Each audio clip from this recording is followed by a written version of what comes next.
Forces का vector sum निकालो, that will be the total force. Next topic is electric field. तो ये electric field है क्या? So qualitatively this electric field is nothing but a region. Field का मतलब ये होता है एक एरिया, एक रीजन। तो अगर सपोज हमारे पास एक चार्ज बॉडी है यहाँ पे, या एक चार्ज है, तो इस चार्ज के चारों तरफ एक रीजन होता है। इस रीजन को ही हम लोग इलेक्ट्रिक फील्ड बोलते हैं। इस एरिया को हम लोग इलेक्ट्रिक फील्ड बोलते हैं। ये एरिया या ये जो स्पेस है, ये अपने आप में सिर्फ स्पेस नहीं है, it's not just space.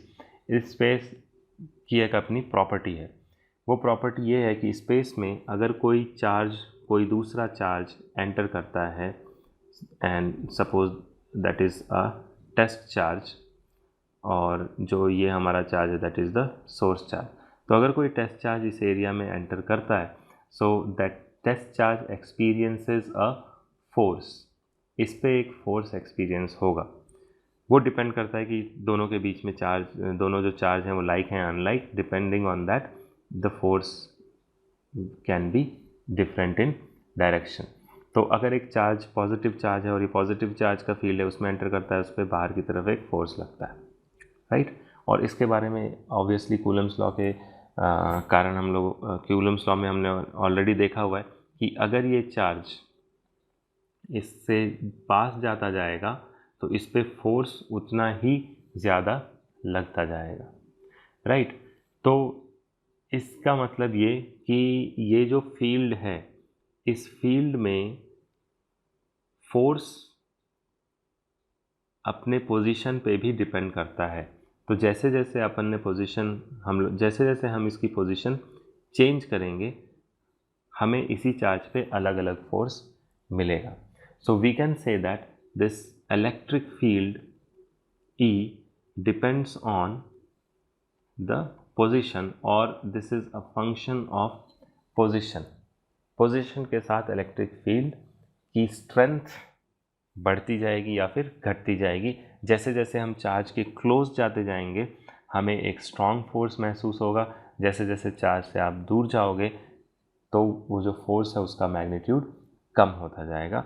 Direction में कोई चेंज नहीं होगी। Direction will be either towards the charge और away from the charge, right. So ये जो पोजीशन पे डिपेंड करने वाली प्रॉपर्टी है इसकी इलेक्ट्रिक फील्ड स्ट्रेंथ, इसको हम लोग डिफाइन करते हैं, इसको स्टैंडर्डाइज करते हैं कि दिस इलेक्ट्रिक फील्ड की स्ट्रेंथ, जिसे हम इलेक्ट्रिक फील्ड इंटेंसिटी बोलेंगे, that is equals to force experienced by a unit positive charge. So this is nothing but force per unit positive charge, right.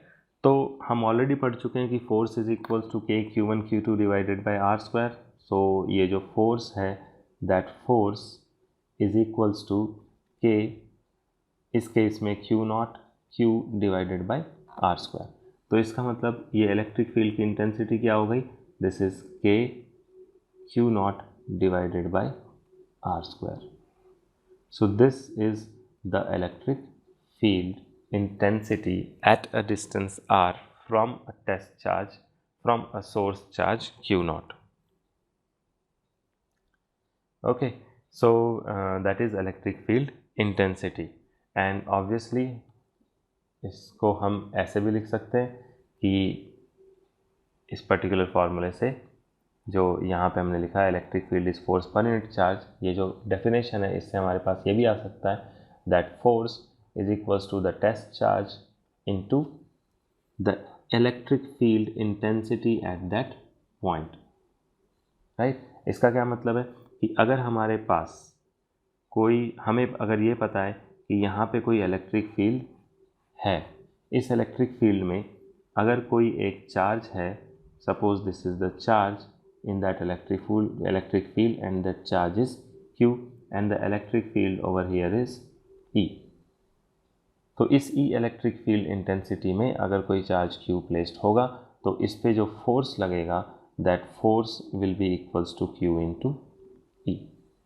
Suppose there is a source charge Q at this given location, say O, and at a distance r from this there is point of observation P, और यहाँ पे हमें electric field निकालना है, right.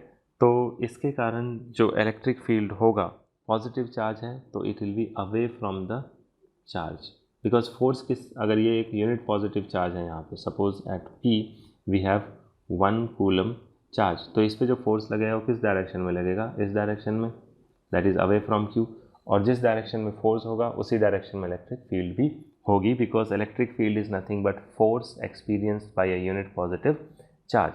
So now this is the electric field direction, क्योंकि force भी इसी direction में है, राइट। तो यहाँ पे जो फोर्स लगेगा उस पर, that force is equals to 1/4πε0 Q into 1 divided by r square. Okay, so that is nothing but 1/4πε0 into Q divided by r square. So हम ये देखते हैं जो and this force is nothing but electric field. तो हम ये देखते हैं कि ये जो इलेक्ट्रिक फील्ड है that is independent of the test charge.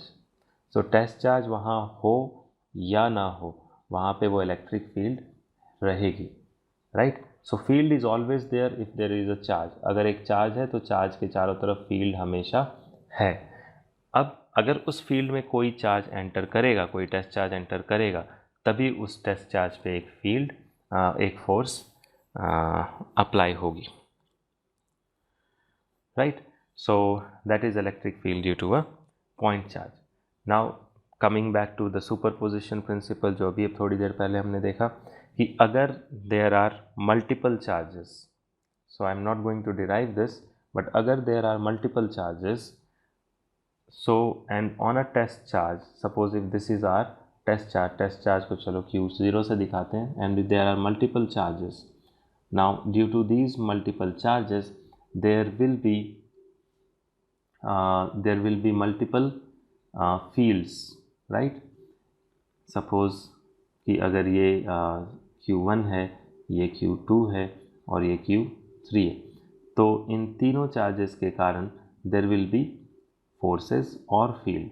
इसके कारण फील्ड इस डायरेक्शन में होगी, नेक्स्ट Q2 के कारण एक अलग डायरेक्शन में है, और Q3 के कारण एक अलग डायरेक्शन में है। So the total force or total electric field on at 0, electric field at this particular point, that particular point will be equals to E1 plus E2 plus E3, right? What are E1, E2 and E3?